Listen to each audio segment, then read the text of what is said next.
Martabat pada surga dan disebut Tuhan dengan jauh yang baik. Firman ini akan terus menguatkan kami. Dengan bersyukur hanya di dalam nama Yesus Kristus kami berdoa. Mari jemaat katakan amin. Ya Tuhan, Engkau akan duduk. Shalom. Dalam bulan ini kita masih dalam tema penyerahan diri kepada Tuhan. Dan subtema ialah berubah, bertumbuh dan berbuah. Diambil dalam teks 2 Petrus 3 ayat 18. Latar belakang daripada surat Petrus ini di Asia Kecil yaitu berdasarkan kepada banyak perkara berkaitan dengan ajaran-ajaran yang tidak mengikuti ajaran Tuhan. Banyak ajaran-ajaran yang kita kategorikan sebagai ajaran palsu. Dalam ayat 18, tetapi bertumbuhlah dalam kasih karunia dan dalam pengenalan akan Tuhan. Dan Juru Selamat kita Yesus Kristus baginya kemuliaan sekarang dan sampai selama-lamanya. Kalau kita membaca juga dalam Efesus 4 ayat 15, tetapi dengan teguh berpegang pada kebenaran di dalam kasih kita, bertumbuh di dalam segala hal kepada Dia Yesus yang adalah kepala.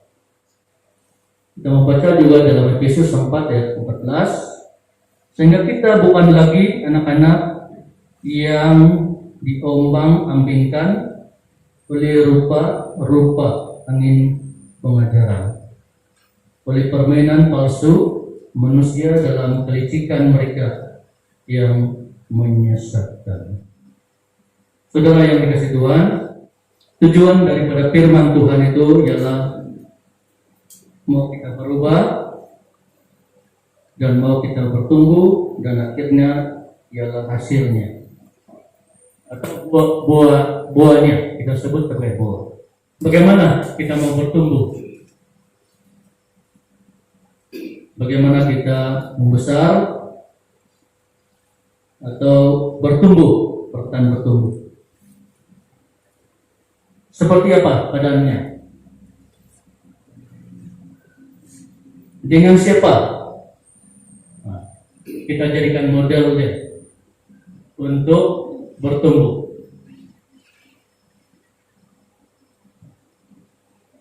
Orang yang menjadi modeling, dia akan belajar tentang modeling kan, meredakan pakaian, cara peragaan, cara cantik, dia akan belajar itu. Dan itulah model dia, cara dia untuk mempersembahkan. Tidak mungkin kita mau jadi ratu cantik tapi tidak belajar pula cara memperagakan kasur. Begitu. Kan dia beda. Cara dan tindakan itu berbeda.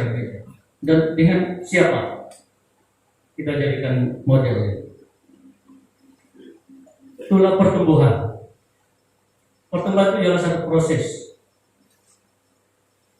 Dia bukan begitu saja berubah dan terus bertumbuh. Tidak. Kalau kita menanam buah-buahan pun, apapun tanaman yang kita buat, dia harus ada prosesnya. Demikian halnya kehidupan kita. Tuhan mau kita bertumbuh seperti Kristus dalam apapun keadaannya.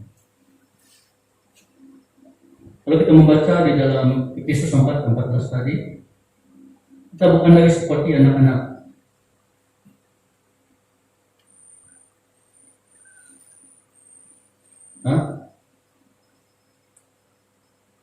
Sehingga kita bukan lagi anak-anak yang diombang-ambingkan oleh rupa-rupa angin pengajaran, oleh permainan palsu, manusia dalam kelicikan, mereka yang menyesatkan.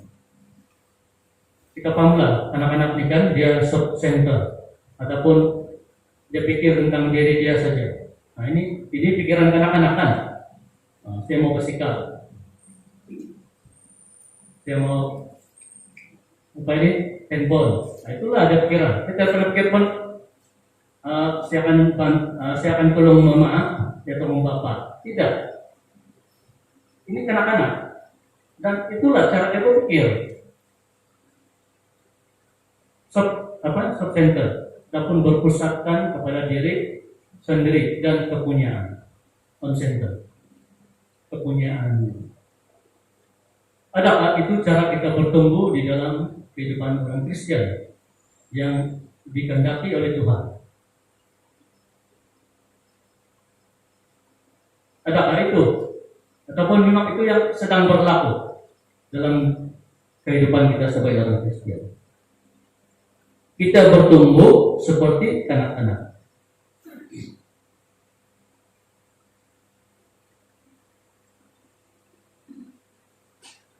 Tuhan mau kita membesar atau bertumbuh. Tapi pertumbuhan itu perlukan perubahan. Dan perubahan apa yang perlu? Nah ini penting kita juga bincang. Karena untuk berubah banyak cara. Perubahan itu mungkin berubah dari A ke B, dari sini ke sana, dari sini ke sana. Nah, itu berubah juga. Tapi apa kita punya rujukan atau plan untuk perubahan ini? Kepada siapa?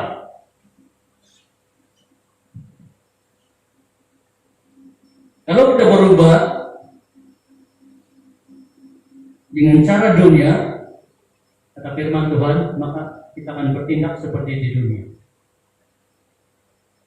Dan seringkali kita berubah dalam kehidupan kita, perubahan dalam kehidupan kita ialah seringkali kita kaitkan dengan dunia. Dan ini yang berlaku dan benar-benar berlaku.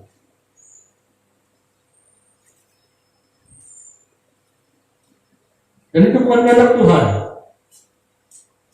Apa yang Tuhan mau ialah kita berubah dan bertumbuh seperti sifat Yesus Kristus. Amin. Dan inilah rujukan kita. Inilah poin rujukan kita. Saudara yang dikasihi Tuhan, ketika suatu pelayaran di tengah laut, kan di tengah-tengah laut ini pun ada juga tempat-tempat yang ada batu-batu, kan? Nah, kita tidak tahu di mana. Dan di tempat yang ada batu ini mereka akan pasang satu rumah api. Tujuannya ialah mengingatkan tuh orang lain supaya jangan melalui kawasan itu karena berbatu. Nah itu. Dan itulah rujukan orang. Bukan saja memperingatkan kita, tapi menjadi rujukan pelayar-pelayar di laut. Bila mereka nampak bangunan api itu, mereka akan menginap di tempat itu. Dan perubahan kita juga seperti itu. Apabila kita berubah, kita harus melihat sifatnya Tuhan Yesus Kristus yang kita sembah. Bagaimana sifat Yesus? Adakah Yesus bersifat self-center, mementingkan diri sendiri?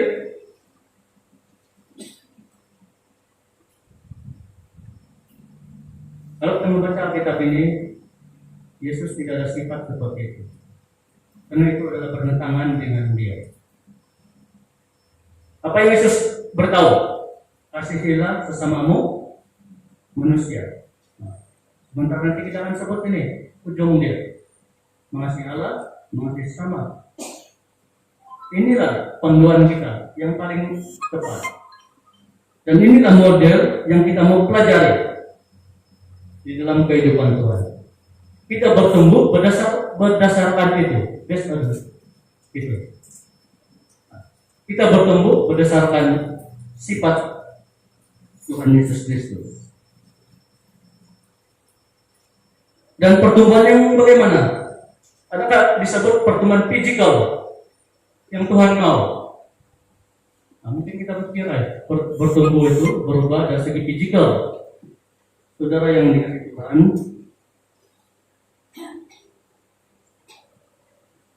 malangnya ramai orang Kristen bertambah tua. Dengan kata lain menjadi tua di dalam gereja.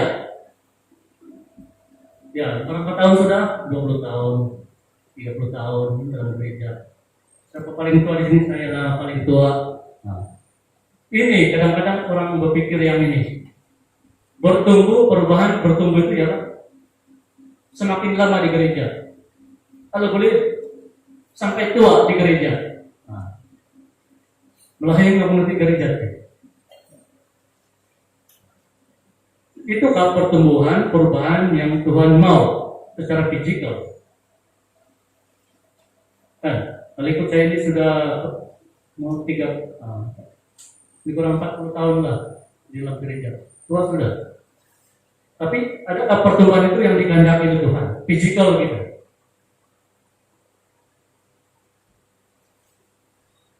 Ada orang ini yang sudah bertahun-tahun dalam gereja, tapi dia tidak pernah bertumbuh secara rohani. Secara rohani. Ini yang Tuhan mau. Bukan pertumbuhan. Bukan kita bertambah tua di dalam gereja. Nah kalau yang mau di gereja menggunakan 100 tahun sudah dalam gereja, saya hidup dalam gereja. Betul. Tetapi Tuhan mau kita bertumbuh secara rohani.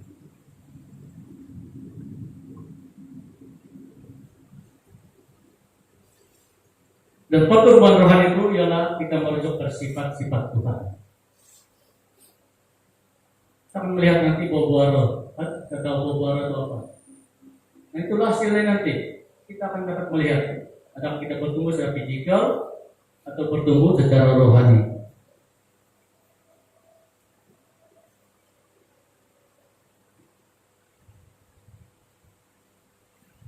Saudara yang dikasihi Tuhan, seperti firman Tuhan, kita ini seperti kanak-kanak. Nah kadang kita ini stuck. Kita ini stuck nih yang pergerakan tidak berapa bagus lah, bantut kali. Atau kita sengaja membonsaikan pertumbuhan rohani kita. Atau bonsai yang bunga-bunga dipotong-potong. Ya dia mau bertumbuh tapi kita potong supaya jadi kecil. Kadang-kadang kita rasa lucu juga benda itu, tapi orang melihat sangat cantik, yang lain melihat ya ini. Kita stuck di sana, kita terhalang di sana. Dalam roh kebayan, baik, roh baik, anak kecil, roh anak-anak. Kita stuck sebenarnya di sana. Kita bertumbuh, tapi bukan secara rohani, tapi dalam keadaan yang lain. Kita berpikir bahwa ini sangat cantik, gereja itu hebat. Ada musik dia, ada apa, tiara ada. Tapi kita terkurung seolah-olah dalam roh baik, anak-anak. Ini yang bahaya. Itu yang kita ini bertambah tua di dalam gereja, tapi bukan bertumbuh di dalam rohani, sifatnya Tuhan. Itu bahaya. Kalau kita sudah stuck ataupun terhalang, kita terkurung di dalam roh baik itu, kebayan, rupa-rupanya kita ini sadar tidak sadar kita masih memakai lampin. Kan bayi-bayi itu dipakaikan lampin, seperti bayi kita yang kecil kita tidak kasih pakai lampin. Cara mula lampin. Makanya lampin. Saudara yang isi Tuhan dekat firman Tuhan, kita ini bukan lagi anak-anak yang diambing-ambingkan oleh rupa-rupa angin pengajaran. Jangan lagi kita pakai lampin. Dan kita masih berpikir seperti anak-anak yang masih bermain mainan kanak-kanak. Ini kan cara anak-anak berpikir. Main guli, main kumpul-kumpul, dan sebagainya. Dengan kata lain, cara berpikir kayak gitu belum lagi sampai ke tahap yang matang. Kan anak-anak kematangannya itulah, kan tidak bisa lah juga. Itulah dia punya kematangan berpikir. Pakai lampin, permainan kanak-kanak, main king-king deh. Main jeropain, dulu lah, sekarang mana jeropain, ini sekarang main game, lawan sana lawan sini, tidak teruskan. Itulah perubahan mungkin. Tidak masalah. Tapi Tuhan mau kita membesar, bertumbuh di dalam roh, hanya. Kadang-kadang kita kaitkan pertumbuhan itu dengan buah yang kita hasilkan seperti rumah besar, kereta besar, tanah besar, kata besar, gembirang besar. Itu kalian kita kaitkan.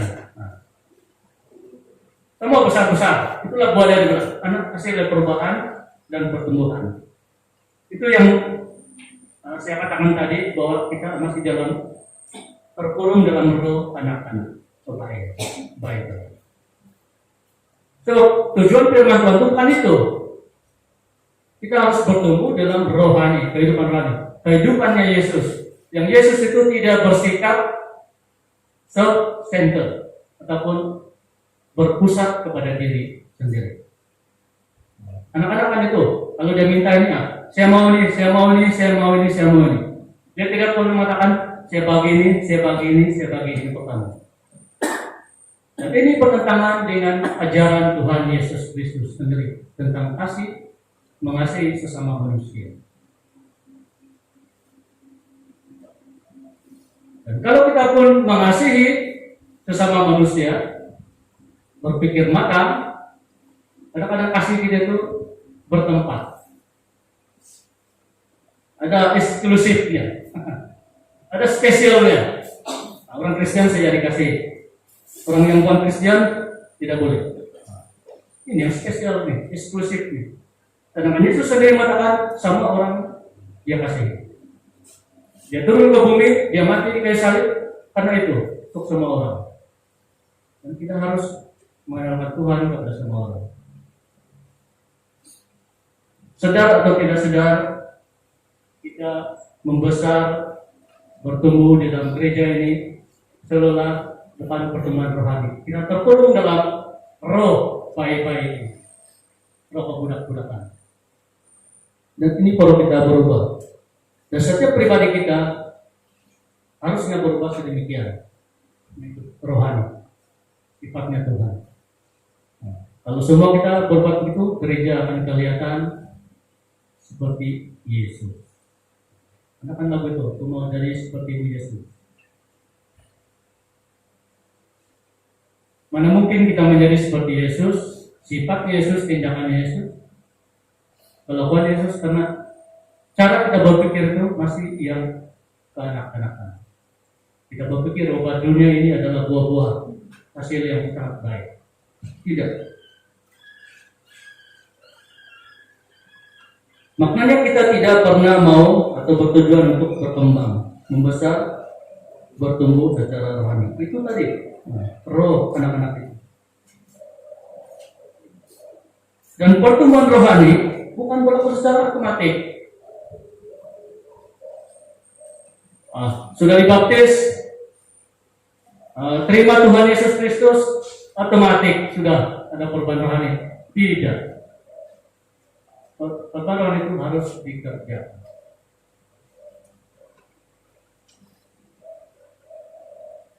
Mesti ada komitmen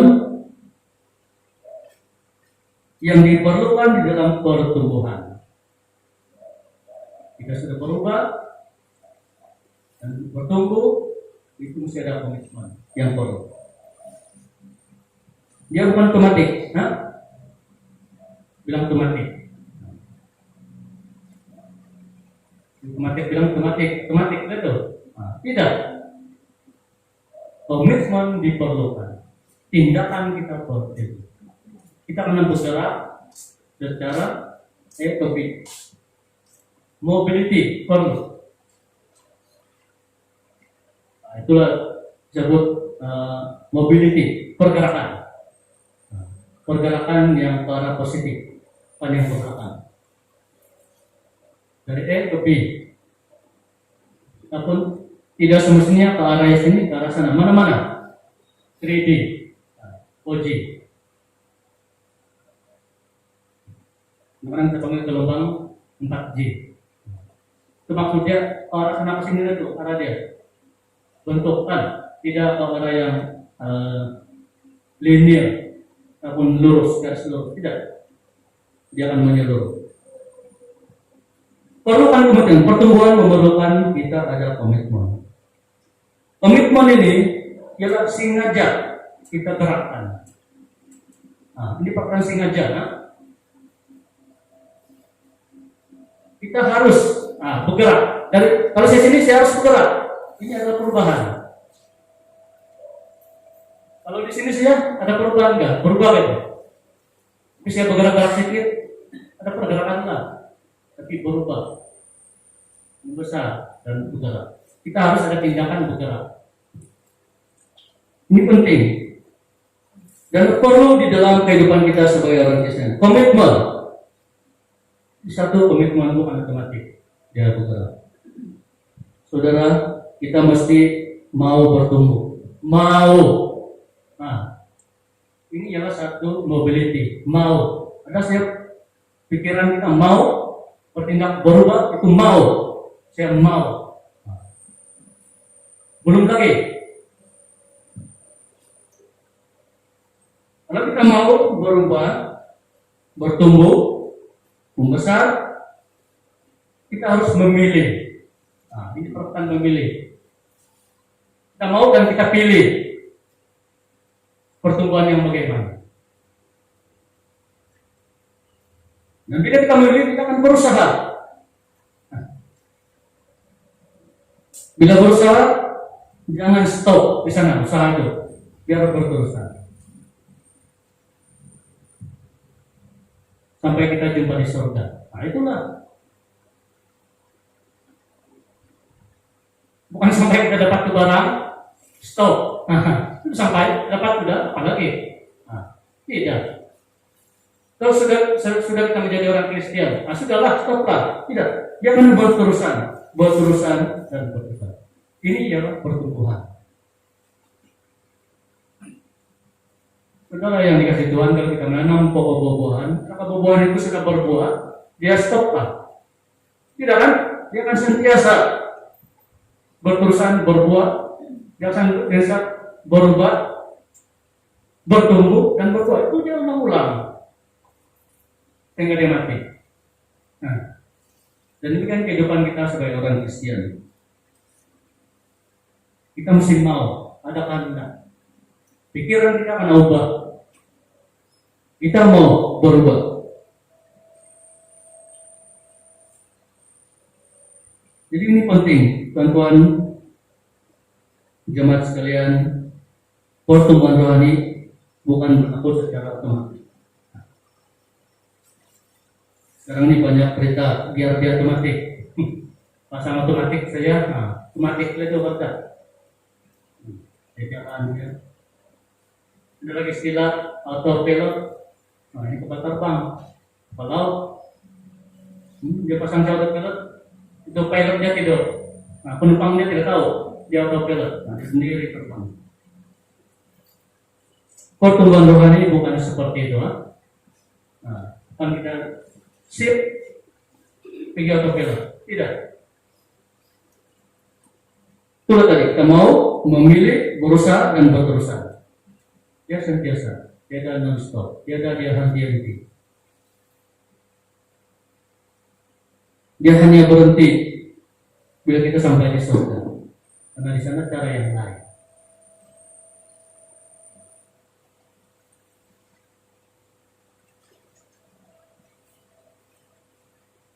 Bertumbuh adalah satu proses pemuridan menjadi seperti Kristus. Itulah sebabnya ada program kita pemuridan, ada pembelajaran Alkitab, ada pembelajaran ini. Bukan karena knowledge Alkitab itu yang penting, tetapi memuridkan kita itu penting. Tidak juga guna kita PhD dalam teologi, tapi tindakan-tindakan perbuatan kita tidak menyerupai Yesus, tidak bersama dengan apa yang Yesus ajarkan, itu juga beda. Bukan bermakna knowledge itu tidak penting. Firman Tuhan mengatakan knowledge itu boleh apa? Itu pengetahuan. Kalau kita baca Alkitab itu adalah pengetahuan. Pengetahuan kita itu boleh apa ini? Tiada satu masa nanti. Tetapi nubuatan akan berterusan. Nubuatan yang firman Tuhan yang hidup dalam kehidupan kita. Nubuatan itu bukan saja kita berdiri sana dan kita berkata besok melakukan itu bukan nubuatan juga. Itu sebagian nubuatan. Nubuatan itu ya kita menyampaikan firman Tuhan. Sama kebenaran firman. Ini nubuatan. Sebab benda itu belum berlaku, belum terjadi. Tapi kita mau tahu ada surga. Sudah berlaku ada surga. Siapa yang pernah pergi surga? Firman bilang belum lagi, tapi ada surga. Nah, ini satu penyampaian firman Tuhan. Kita pernah buat, kalau kita pernah buat, benda yang belum ada pasti ada. Jadi bila kita menyampaikan firman Tuhan ini dengan rekan-rekan kita, itu kita sedang berbuat dengan mereka. Bukan hanya menyampaikan firman Tuhan, tapi kita menyampaikan perbuatan Tuhan, firman Tuhan. Saudara yang dikasihi Tuhan, firman Tuhan ini belum selesai sepenuhnya. Dia masih berbentuk perbuatan. Nah, dia akan yang selesai bila kita sampai di surga. Kalau kita ini untuk kita di bumi. Inilah cara kita berpegang kepada firman Tuhan dan mengubah pikiran kita, cara Tuhan berpikir.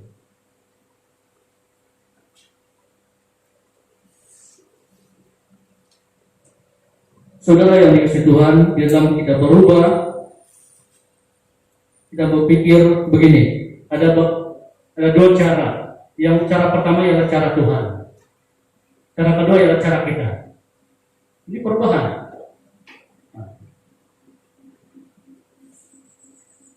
Kalau kita melihat dalam Filipi 2 ayat 12 sampai 13. Tetapi kerjakan keselamatanmu dengan takut dan gemetar.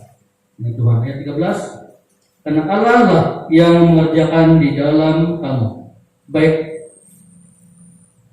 kemuliaan maupun pekerjaan menurut kerelaan. Saudara, ayat 12 itu ialah tetap kerjakan keselamatan. Ini bahagian kita, opat. Ini bahagian kita di bumi. Bagaimana kita mengerjakan keselamatan itu?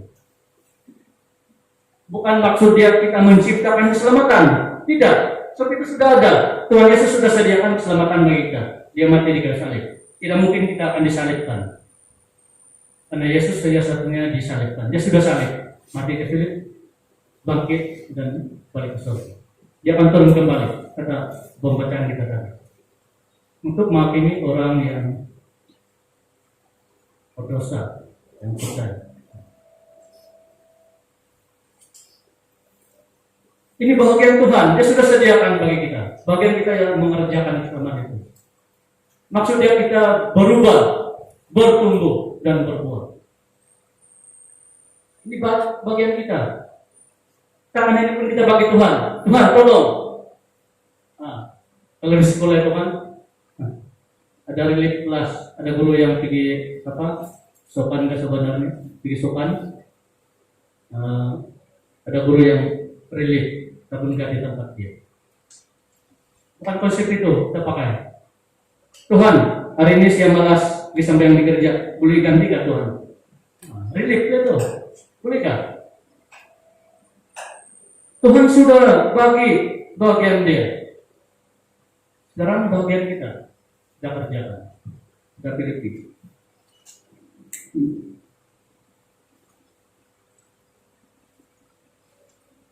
Filipi 2 ayat 12 sampai 13. Tetap kerjakan keselamatan, berterusan, tetap kan? Tetap itu berterusan, jangan berhenti. Nah, Tuhan, 1 tahun sudah saya sembahyang hari Minggu, saya malas nih. Nah, tahun depan nggak pernah sembahyang lagi, tidak mau sembahyang. Nah, itu kan berterusan, tetap. Terus sekejap, sekejap padat. Sekejap ke sini, sekejap ke sana. Sana sini lah. Jadi ini penting. Tugas kita, bahagian kita, Tuhan tidak akan ganti dengan kita. Itu adalah kerja kita, tanggung jawab kita, responsibility kita. Kita tidak boleh memberi orang lain, kawan saya bagi 100 lah, ganti dulu. No. Bagilah 1 juta, bagilah bertriliun, bilion. Tidak. Kata Tuhan, itu bagian kamu. Yang kamu bagi orang ini supaya menggantikan semua salah, semua bagian itu urusan kamu, uruslah. Itu.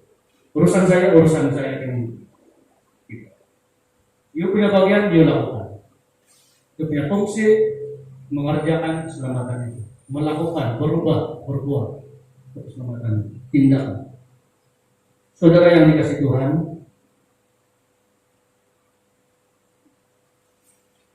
tanggung jawab kita dalam mengerjakan keselamatan itu tindakan kita.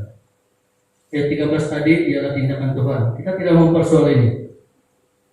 Tuhan sudah adakan benda itu. Nah, keselamatan sudah dibangun. Tinggal kita mengerjakan. Seperti kata Tuhan, burung yang tidak bekerja pun nyaksi makan. Bagi manusia. Maksud Tuhan dia menyediakan tempat tanah, tumbuh-tumbuhan bertumbuh dan berbuah. Kita ada tempat, kita ada ruang, tapi kita tidak pernah gunakan ruang itu dengan baik. Sering kali kita bertanya kepada Tuhan, tolong saya buat ini. Buatlah, Tuhan akan menolong, membantu.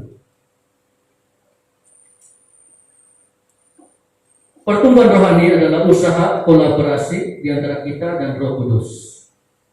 Penting. Kolaborasi. Tahu kolaborasi? Apa maksudnya kolaborasi itu? Nah, kolaborasi itu ialah kita dapat untung, dia pun dapat untung. Sama-sama untung berdasarkan keperluan. Bukan manipulasi ya. Nah, manipulasi lain. Si untung, kau rugi. Nah, ini manipulasi. Dia gunakan orang lain untuk kepentingan dia. Ini bahaya. Ini bukan firman Tuhan. Ini bukan sifat Tuhan. Sifat Tuhan adalah kolaborasi. Kita kerjasama dengan Roh Kudus. Usaha kolaborasi di antara kita dan Roh Kudus. Kan Tuhan sudah berjanji, Roh Kudus akan dipakai dengan kita, membantu kita, menolong kita. Itulah fungsi dia. Tapi kita tidak pernah berkolaborasi dengan Roh Kudus. Kita hanya apa? Saya. Aku. Roh budak-budak, roh anak-anak. Kan baik begitu, budak-budak. Nangis dia baik, sumbat susu. Berhenti dia. Nah, itu selesai. Tapi kita harus kolaborasi dengan Roh Kudus. Ini adalah pertumbuhan. Bertumbuh secara rohani.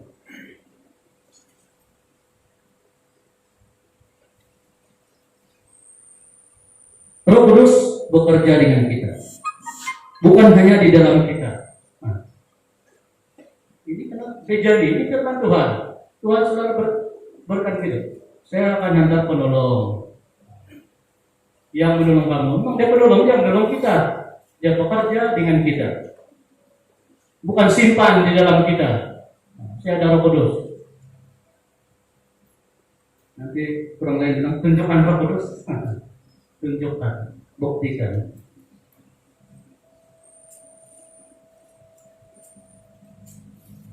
Inilah kehidupan jemaat yang mula-mula. Mereka berkooperasi dengan Roh Kudus. Roh Tuhan itu bekerja di dalam jemaat. Itulah sebabnya mereka tidak punya perasaan.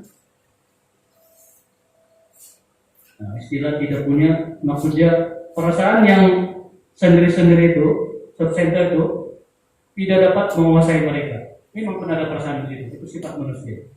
Tetapi sifat kepentingan diri sendiri, keegoan itu tidak dapat menguasai mereka. Karena mereka berkolaborasi dengan Roh.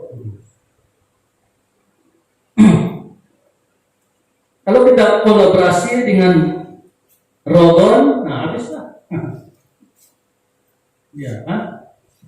Jangan salahkan Rogon, dia punya sifat begitu, kan? Nah, itu namanya kita kasih nama dia Rogon.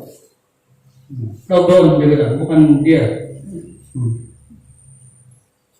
Terus sifatnya memang itu manipulasi, menggunakan kita untuk kepentingannya, supaya orang tidak datang kepada Tuhan. Lalu kita sebut Rogon. Nah, mungkinlah kan dari patan Rogon. Aku, saya. Tapi Roh Kudus tidak bersifat demikian. Dia bersifat sesama. Dia bekerja sama dengan kita. Dia kolaborasi. Ini penting dalam jemaat kita. Sepatutnya kolaborasi itu kita tingkatkan. Ayat Filipi 2:12-13 ini tulis untuk orang percaya, bukan bagaimana cara untuk keselamatan, tapi bagaimana untuk bertumbuh. Nah, ini bukan kita mau menghasilkan keselamatan, tapi bagaimana kita bertumbuh di dalam Tuhan.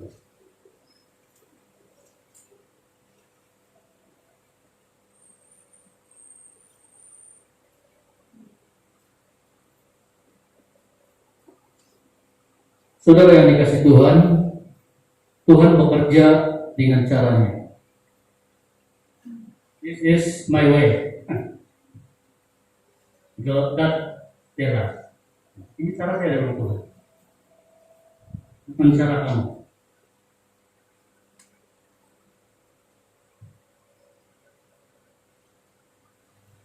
Ketika Yesus mati di kayu salib, dia memilih untuk mati di salib, itu cara Tuhan.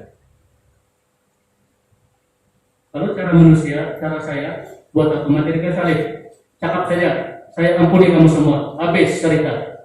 Tapi saya mati-mati di kayu salib. Ini pun cara, kan? Nah, beda, dia punya metode. Apa susah-susah? Mau mati di kayu salib lagi, disiksa lagi. Tapi inilah cara yang Tuhan pilih.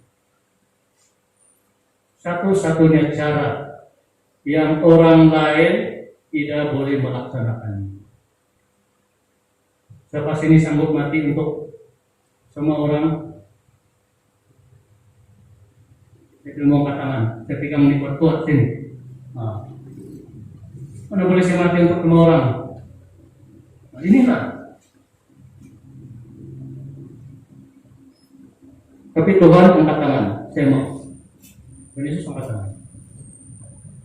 Adakah yang lain di dunia ini yang begitu?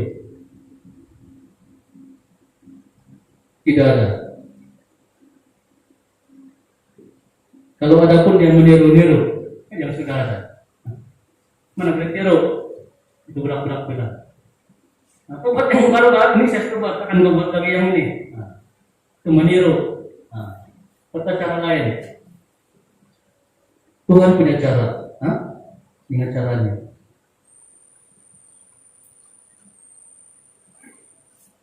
Dan cara Tuhan itu cara yang susah kita pikirkan. Kadang-kadang kita berpikir bahwa kenapa ada tsunami. Secara Tuhan berpikir, jangan kita pikir-pikir ini. Kita yang mengerjakan keselamatan kita. Kita berusaha bertemu di dalam sifat-sifatnya Tuhan. Saudara yang dikasihi Tuhan, berubah itu bukan berubah begitu saja, bertindak. Tapi sebenarnya dia berada di dalam pikiran kita. Itu penting. Kuasa minda. Saudara yang dikasihi Tuhan, kalau kita membaca buku-buku tulisan dan sebagainya, kita tahu bagaimana orang itu berpikir, sejauh mana dia berpikir, tahap mana dia berpikir. Dan kalau kita membaca puisi-puisi, kita tahu apa yang Tuhan orang itu mau. Sebab itu dalam pikiran dia tulis berbentuk tulisan. Dia kitab ini apa Tuhan mau, kita baca di sini. Kalau kita mau tuh rahasia apa yang Tuhan mau ada dalam Alkitab. Bacalah Alkitab. Sampai kita tahu kan pikiran Tuhan. Dia sudah terjemahkan, sudah terjemahkan dalam Alkitab.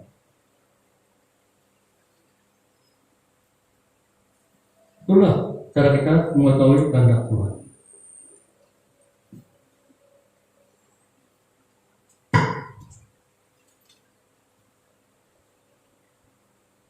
Tingkah laku kita dipengaruhi apa yang kita percaya. Ini bahaya nih, kan? Tingkah laku kita dipengaruhi apa yang kita percaya. Kalau kita percaya dunia ini terbalik, maka kita akan sentiasa berpikir bahwa dunia ini terbalik. Di zaman dulu para pengkaji mengatakan dunia ini flat, rata. Dan satu masa nanti kalau kita jalan saja, kita bonek kapal-kapal, satu masa kita akan jatuh. Dan jatuh di mana tidak tahu di mana. Sampai di situ saja kajian dia. Dan timbul lagi berbagai-bagai teori. Kalau kita mau mengatakan itu, baca dalam kitab atau kata firman Tuhan tentang bumi kita. Coba tingkah laku kita dipengaruhi apa yang kita percaya. Ketika orang dulu tangka malengan takau pada akhir itu kalau beruntung pas satu turun, orang pun tidak berani tunjuk ke beruntung walaupun cantik. Oh iya kamu beruntung. Semua pemegang tangan. Takut. Saya pun takut dulu. Kali kita sudah belajar sains tidak pola. Begini lagi tunjuk cantik. Bukan bakat. Dengan perangnya beruntung. Tidak pun apa-apa. Cara pemikiran kita. Ini akan mempengaruhi tingkah laku kita. Dan kita tidak salahkan orang-orang kita dahulu, orang-orang tua kita. Karena masa itulah knowledge yang mereka tahu. Adakah Tuhan salahkan mereka dengan hal ini? Itu cara Tuhan. Nah, Tuhan punya cara. Di zaman kita ini Tuhan punya cara.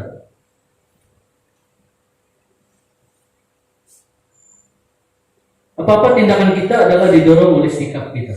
Ini penting kan? Di dalam Alkitab menyebut berhati-hati bagaimana Anda berpikir. Hidup Anda dibentuk oleh pemikiran kita. Kalau kita banyak membaca Alkitab, pemikiran kita akan dipengaruhi oleh kita. Amin. Kalau kita banyak bermain game, pikiran kita dipengaruhi oleh game yang kita main. Ingat itu, ini firman Tuhan nih. Tidak boleh membaca di Amsal. Berhati-hati bagaimana Anda berpikir. Hidup Anda dibentuk oleh pemikiran kita. Pemikiran kita ini dibentuk oleh sumber sekeliling kita. Apa yang berlaku. Jadi ini penting. Kalau kita membaca firman Tuhan, kita akan dipengaruhi oleh pemikiran-pemikiran Tuhan. Kehendak-kehendak Tuhan.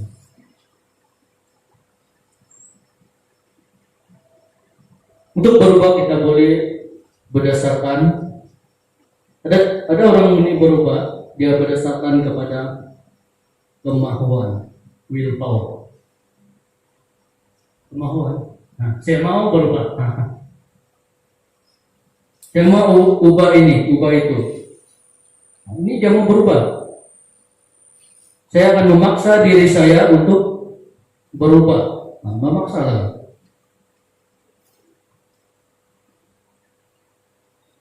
Ini bukan cara yang betul untuk berubah dan bertumbuh. Kemauan kita itu menghasilkan perubahan yang cepat. Kan? Kita mau besok saya pergi memotong kayu, terus kita pergi memotong cepat kan? Besok 1 minggu ini saya mau makan. Nah, minggu depan saya kurus terus kering. Tapi tindakan-tindakan kita mau berubah menggunakan kuasa, kemauan atau willpower, ialah kita berada dalam keadaan yang stres, tertekan dan sebagainya. Ini perubahan yang baik, dan ini yang selalu digunakan oleh manusia.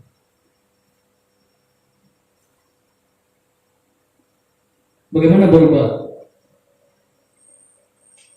Baca Alkitab. Di dalam Roma 12 ayat 2, biarkan Tuhan mengubah Anda menjadi orang baru dengan mengubah cara kita berpikir. Transform. Let God transform you. Transformasi. Biarkan Tuhan mengubah kita. Bagaimana kita tahu Tuhan mengubah kita? Kita berdasarkan pada kita. Baik kepada kita, kembali kepada kita. Baca.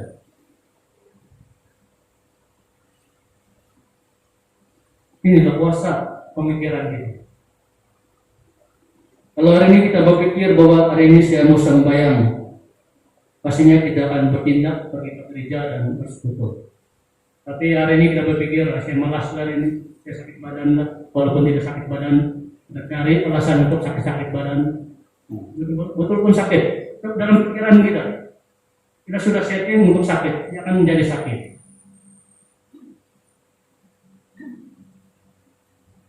Coba kita baru tahu, tiada sakit, walaupun sakit kaki, saya berlari saja, tenang bola, tidak berasa sakit.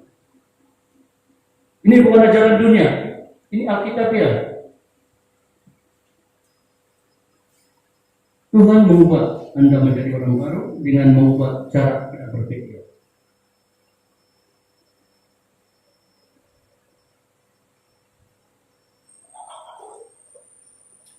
Efesus 4 ayat 23, mesti ada pembaruan rohani dari pemikiran dan sikap kita. Cara berpikir Tuhan itu cara rohani. Amin.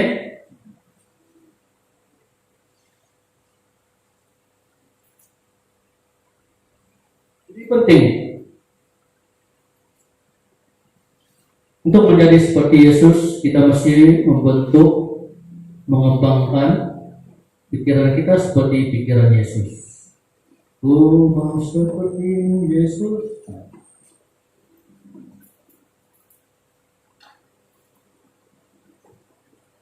Mau seperti Yesus, tapi maunya mau. Mau tidak, mau tidak mau. Habisnya dibilang tidak maulah. Bahaya. Pikiran Yesus. Pikiran Yesus, Tuhan itu ada di Alkitab. Di Alkitab kita tidak pernah dibaca. Semuanya kita dapat pikiran Yesus kan. Sering kali kita bertahu, Tuhan, bagian saya tolong Tuhan, bagian saya. Ini sering kita sebut. This is your part. Nah, ini bagian Anda. Buatlah, kerjakanlah ke Tuhan. Bagian saya buat.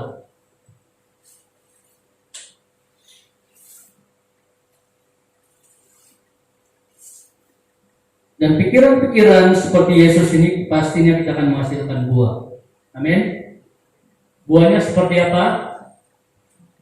Ada dalam Alkitab. Buah kebaikan, banyak buah yang dihasilkan, yang baik-baik. Sebab pikiran kita itu, perubahan pikiran kita itu adalah dari firman Tuhan.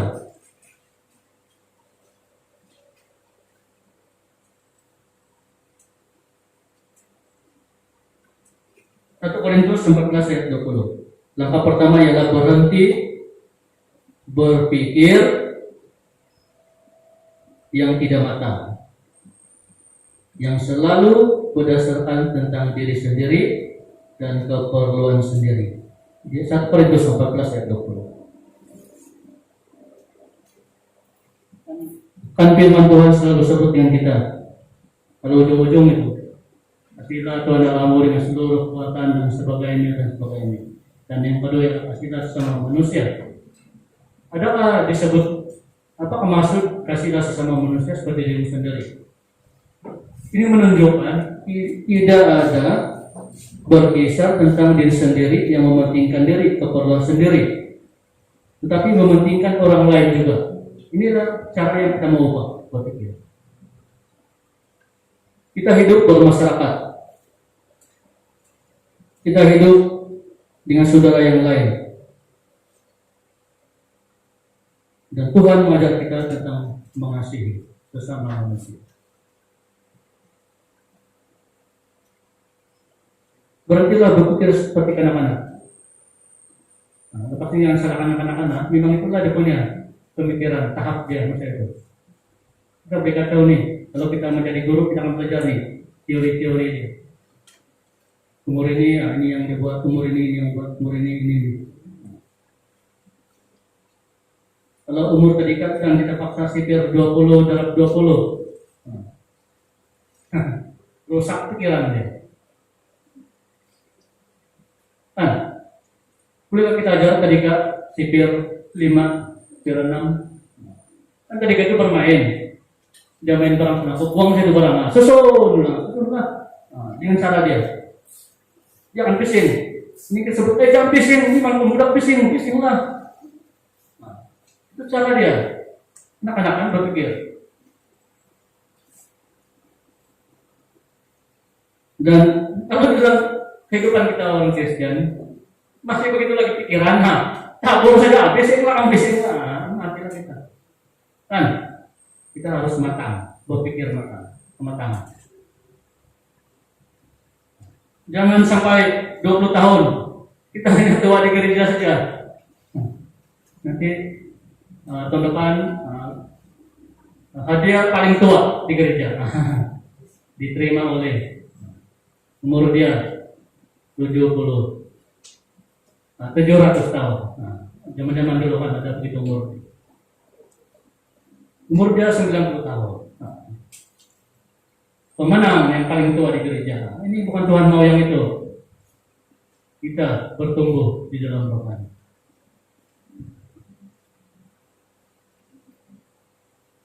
Janganlah sama-sama seperti anak dalam pemikiranmu. Ini ayat 20 dalam 1 Korintus 14 ayat 20. Jadilah anak-anak dalam kejahatan, tapi orang dewasa dalam pemikiran. Ini kalau kita baca ini lain. Jadilah anak dalam kejahatan, bukan jahat nih. Tapi anak-anak itu seperti jahat, kelihatan kan? Itu anak-anak tidak juga jahat, tapi itulah anak-anak. Tapi orang dewasa dalam pemikiran. Ini penting.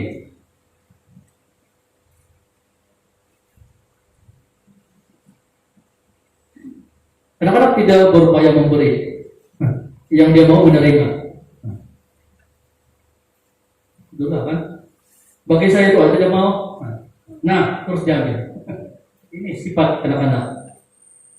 Jemaat Kristen juga sepatutnya tidak demikian. Kita hanya mau menerima, tapi juga kita hanya perlu memberi, membantu dan yang lain.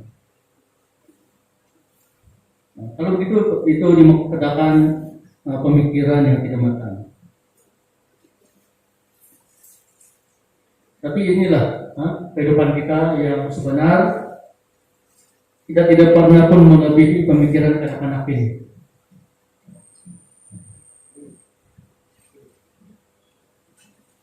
Kita seringkali tanya Tuhan, apa yang saya dapat Tuhan? Saya sudah tua di gereja, saya sudah lama di gereja, apa yang saya dapat? Jadi iri. Sebab kita berpikir secara dunia. Kita pikir kita lama di gereja, kita akan jadi kaya. No, di gereja ialah perubahan rohani. Kita kaya di dalam rohani, dan Tuhan akan menolong dan membantu kita. Itu cara Tuhan. Alkitab berkata pemikiran mementingkan diri adalah puncak tingkah laku berdosa. Nah, ini bahaya nih.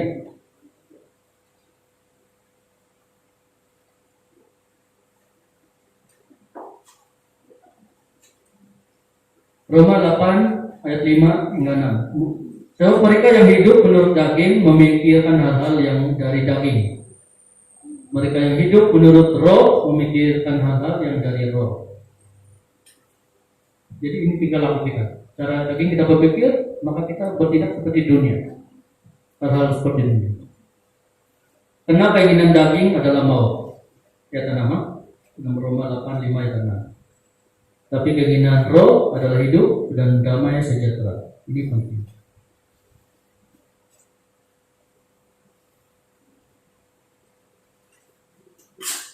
Saudara yang dikasihi Tuhan, daripada berubah dan bertumbuh, akhirnya kita akan berbuah. Apakah buah yang kita peroleh? Buah langsa, buah rambutan, buah mangga, atau tidak pernah buah-buah? Itu kali doa, yang tua di gereja saja. Tapi memang pun bertumbuh, membesar, bertua di gereja. Tapi tidak pernah berbuah. Karena dia membesar saja di gereja, dibesarkan di gereja, dilahirkan di gereja. Ada kalau orang Kristen, saya lahir di gereja, orang Kristen, Kristianlah. Nah inilah membesar di gereja seumur hidup. Perlu lahir baru, ada orang. Tidak tahu lah macam mana lahir baru. Maksudnya ubah pemikiran kita cara rohani. Kita akan berbuah.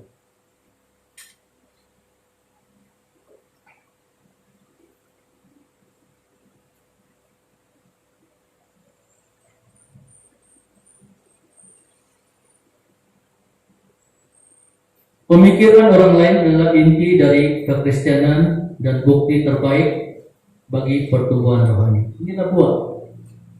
Memikirkan orang lain. Bukan berpusat kepada diri.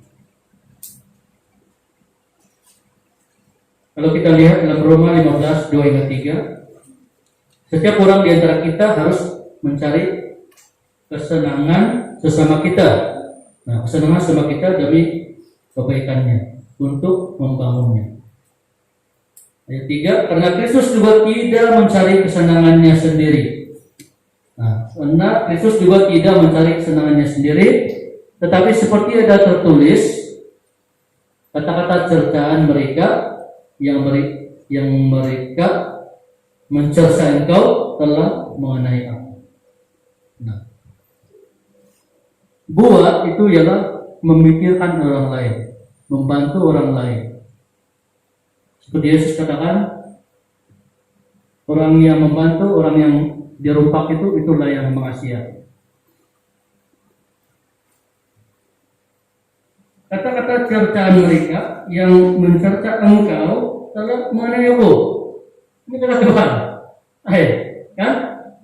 Orang menghina itu, Yesus pelakana. Nah, yang mencerca aku juga mengenai aku. Seperti itu cara yang tidak betul. Jadi buah yang kita hasilkan memikirkan orang lain. Inilah buah-buah. Buah-buah kebaikan yang kita Tuhan mau. 1 Korintus 2 ayat 12, kita tidak menerima roh dunia, tapi roh yang berasal dari Allah.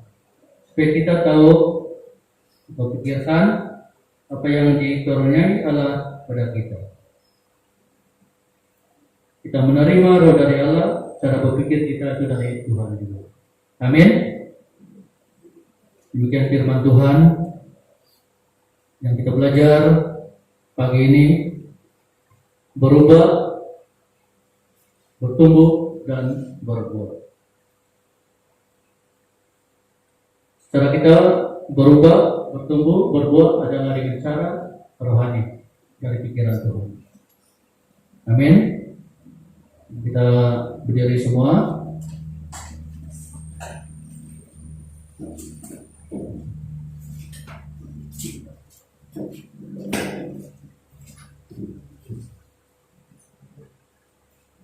Mari kita berdoa untuk firman Tuhan,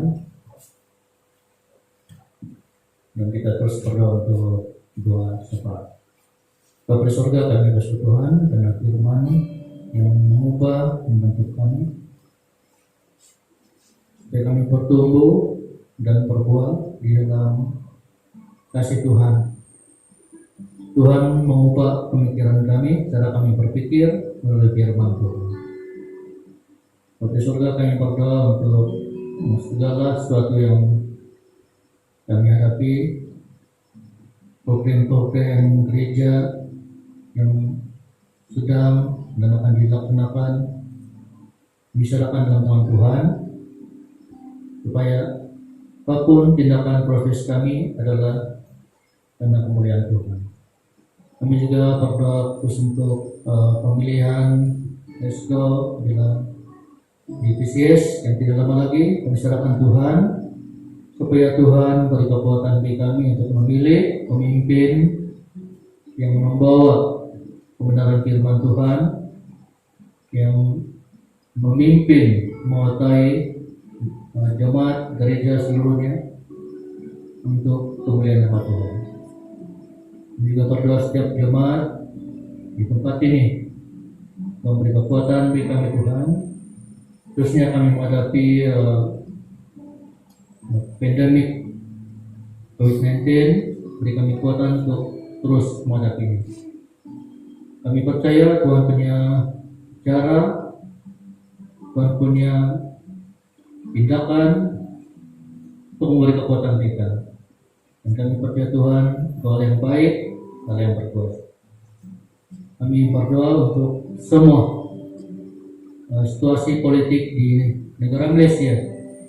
Kami serahkan dalam tangan Tuhan untuk melihat dan engkau memperhatikan suasana politik, dan engkau terus beri kekuatan supaya keadaan politik tidak akan menjejaskan rakyat keseluruhan. Dan kami percaya Tuhan punya rencana yang baik untuk keadaan politik yang lebih baik. Bapa di surga, kami bersyukur karena Engkau yang baik, Allah yang terus memberi kekuatan kita. Terima kasih Tuhan karena Engkau memimpin kami, beri kekuatan kita untuk terus di dalam naungan Tuhan, di dalam cara Tuhan dan dalam Tuhan. Semua ini kami berdoa hanya di dalam nama Yesus Kristus. Amin.